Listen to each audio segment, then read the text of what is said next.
No, not yet. Still about 10 minutes away. Oh, my lunch is here. Let's go. Through the office. Hey, Callie. Hey, everyone. Hey, Cass. What's up? I love being in office. I love hanging out with my friends every day, and I met so many great people. These are our Inc. 5000 awards. We won 13 years in a row. Fastest growing company. It's awesome.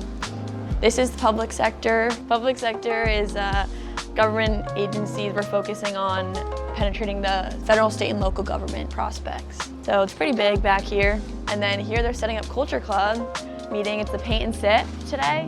We'll definitely do that later. Culture Club is basically an organization within memoryBlue to foster togetherness and fun activities, and it's really fun to participate. We do intramurals, commanders games, and just a lot of fun activities where we can all be together. Hey guys, hey Taylor. Hey.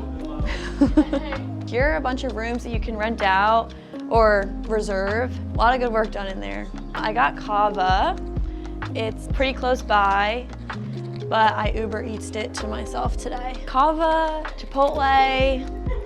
It's also a place across the street. You get food court. I usually eat in the kitchen with some of my friends, so we can go.